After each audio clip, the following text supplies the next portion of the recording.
Hi everybody, welcome back to my channel. Like, subscribe, turn your notifications on, and tune in for some really fun stuff.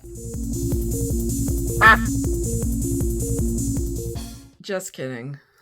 Hi, how's everybody doing? Actually though, like, subscribe, notifications, that kind of stuff. That'd be really cool. Leave comments, comments,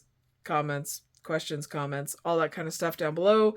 Let me know what you think. And let me know if this scenario has ever happened to you, what I'm about to talk about, because we're going to talk about why I didn't start YouTube sooner. And the reason I want to talk about this is maybe it'll give somebody else out there the ability to not hate themselves like I did and not let somebody else's opinion form what they want to do with their lives and not follow that path of like just wishing you would have done something sooner. So let's start the story. We're back in 2006, 2007-ish right now. YouTube actually started in 2005, and it wasn't really big in Canada until like 2006, 2007. Like, it took a little bit of time, like it does sometimes. And I'm kind of like fidgeting with my hair clip for this video just because it's a little bit triggering for me, so maybe triggering for some other people. Anywho, what ended up happening was I saw YouTube. I saw this YouTube thing. It was on the computer. I thought it was fantastic. People were like just uploading little videos of their lives. It was like FooBar for the internet. And if you've ever seen FooBar, you know exactly what I'm talking about. It's just a group of people wandering around filming, and then all kinds of weird stuff happens, and they made it up because it's a movie. But anyways, it was like FooBar for the internet. People are just uploading whatever they want. I thought that was so cool. I thought it was the coolest thing ever. And I wanted to do YouTube. I was like, I'm going to do YouTube. We're in like 2007, 2006-ish, somewhere around there. I had a Motorola Razr, like the pink Razr. Paris Hilton actually just had it on her Instagram. I had one of those. I loved that phone. That was my favorite phone ever.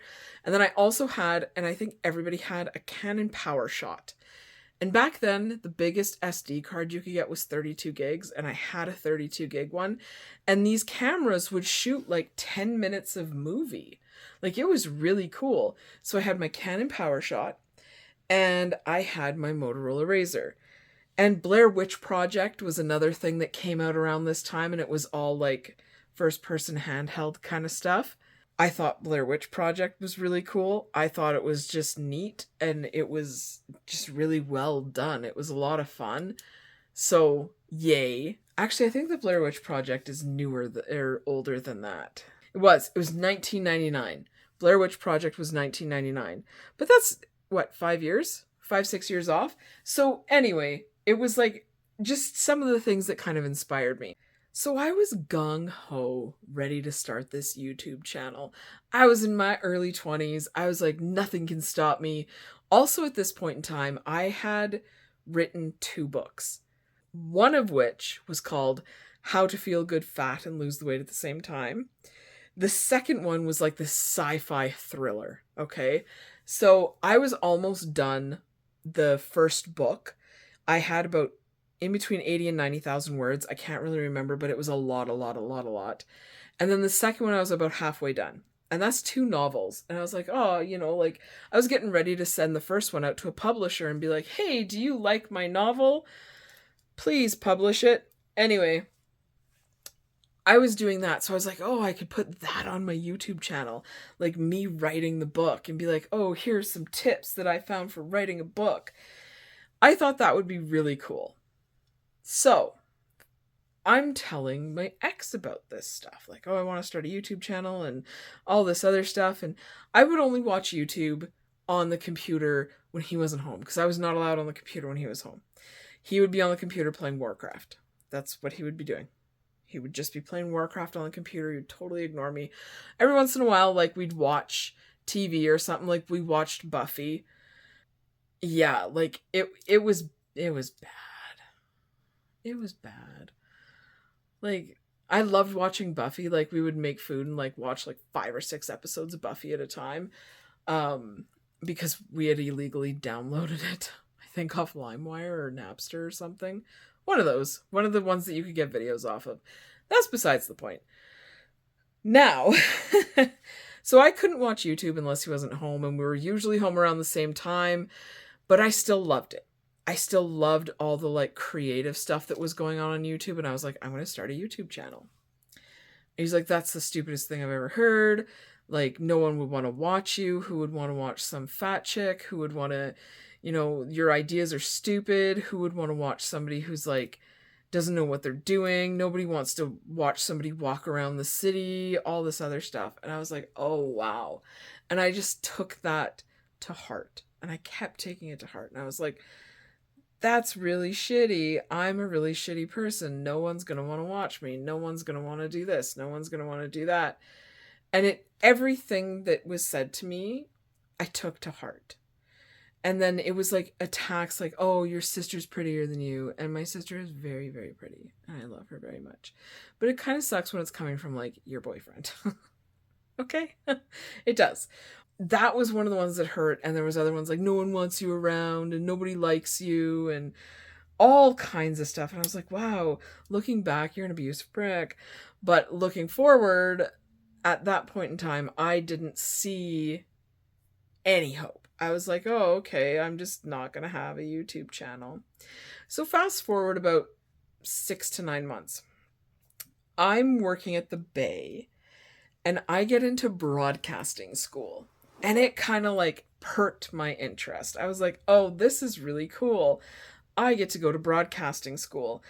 To get into broadcasting school, you had to do like a news anchor video and send it to them. So I did. I did a news anchor video on my little Canon PowerShot. I filmed it and I sent it to them. And I got into broadcasting school and it like started perking my interest again of let's do YouTube. And I was like, okay. And I remember telling the ladies at the Bay, like, I'm going to do YouTube. I think that would be really cool. Maybe I'll start like talking about certain things. Or I was actually working in jewelry, handbags, that area of the Bay. And I was like, oh, maybe I'll start talking about jewelry or something that was interesting. And people are like, the people I worked with thought it was a great idea. They really did. They didn't know what I was talking about because they were all a bit older and they're like, we don't know what YouTube is. I told them it was videos on the internet and they were like, oh, that's a really good thing. You should do that. And I really wanted to. But I got into broadcasting school. I was actually waitlisted to broadcasting school and then they called me 2 weeks before school started. We're like, do you want to come to school? And I was like, yes, I do. And they're like, do you have any money? And I'm like, no, I don't. Can I call you back in a couple hours? And I managed to get a student loan and all that stuff. So that was perfect. So I went to broadcasting school and little did I know in the whole time I was in broadcasting school, my ex didn't like me. And I'm like, oh, okay, that's cool. So anyways, I get out of school, I get a job on the radio. I don't have time for YouTube. It was kind of like an afterthought at this point in time. And I wish that it was a forethought because I don't know where I would be now. And it really, really bugs me that the encouragement wasn't there. Like, I didn't tell anybody else about this except my ex and the ladies at the Bay because a bunch of other stuff had happened and I didn't really have a lot of friends anymore. Anyway, that's another podcast. So I didn't do YouTube again. I didn't do YouTube. And I really, really kick myself for that because I let somebody else's negativity stop me from doing what I wanted to do. I also let somebody else's negativity affect me so harshly that I deleted both of those books. Yeah. I actually have like 3, 4 published ones now, but I deleted both of those books and it was like, it hurt and I regret that still to this day. It was one of those things that took me so long to do that I really do. I regret that I let it get to me so bad that I deleted my books and that I didn't start a YouTube channel. And you're like, Josie, but you had all this other time from the point in time you started your channel. So, working in radio, somewhere in your contract, in some way, shape, or form, there is a clause somewhere about how they either own all of your intellectual property or they have the right to take it. Yeah. So I didn't start a YouTube channel. I didn't write any novels. I didn't anything for all the 10 years I was in radio. I didn't. I wish that I had. Hindsight being what it was or what it is, I really wish that I had started a YouTube channel and just kind of left, because it would have been one of the OG YouTube channels.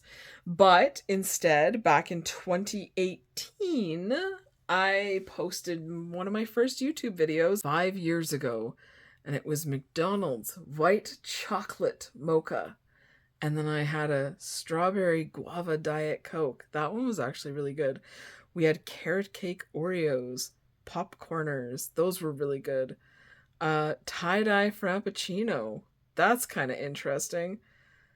Like, these are all from 5 years ago. I started YouTubing. My most viewed YouTube video is an ingrown hair from 3 years ago. It has 8.4 million views. Isn't that crazy? That's actually what finally pushed me to get me monetized on YouTube, was the ingrown hair video. As nuts as that sounds, that 8.5 million views, it pushed my watch hours up. So I'd already had the 1,000 subscribers. I think at that point in time I was sitting at like 1,500-ish. And it pushed my watch hours into that 4,000 watch hours to get monetized. So I applied for monetization like right away. And I was like, oh, this is so cool. I never thought in a million years that I would get monetized on YouTube. All thanks to a zip video. And you can still get zip videos on my channel every second Sunday. Extraction Action. There's my plug for my own channel. Anyways, that's the one that got me monetized. And ever since then, I've just been putting out content. I hit a bit of a lull when I had some family stuff happen in 2022 around Christmas. The January, like December, January 2022 to 2023, I hit a lull. And YouTube kind of changed the algorithm, so my channel kind of just like petered out. And it stayed at like 18,900 forever. And now it's starting to go back up again, and I'm actually making money off of it again, which I'm really happy about. But that's why I didn't do YouTube. I wish that I had. And I really hope that getting out there and putting more videos up and being more entertaining for you guys and doing this podcast and all this other stuff gets me out there, because I had a #1 rated radio show and I want to have a YouTube channel that has 100,000 subscribers. That's what I want. I want to hit that 100K one day. I hope it's sooner rather than later, to be quite honest. I hope to hit 20,000 by the end of the year. That's my goal. 20,000. I'm at 19,080, I think. Let's double check. We were just in there. How many guys do I have? 19,084. So let's try and push that to 20,000 by the end of the year. Do you think we can do it? That's September, October, November, December. 4 months. Let's do it. 4 months. Less than 1,000 subscribers to go. This is like a pitch. A total pitch. Pitch video. We're in a pitch podcast. Let's do our pitch for our 20,000 subscribers, please. Anyways. I hope you guys took something from this, and I hope it's to not let people treat you like shit. And if they are treating you like shit, walk away. And don't let people crush your dreams or crush your ideas because they think they're stupid. Go out and do your idea and then decide if it's stupid, okay? If you crash and burn and fail miserably at your idea, well, maybe it was a dumb idea. And then you have to be like, oh, yeah, okay, that was kind of a dumb idea. And admit defeat. And that's okay. It's okay to admit defeat. But as long as you put the effort in and try it first, that's what you got to do. Okay? Capiche? Capiche. Anyways, I hope you guys enjoyed this episode of Lost My Ducks. And I really do hope that you took something from it. And I really do hope you keep tuning in. And I really do hope you leave some comments. And I also hope you have a great week. And I'll talk to you in the next one. Bye.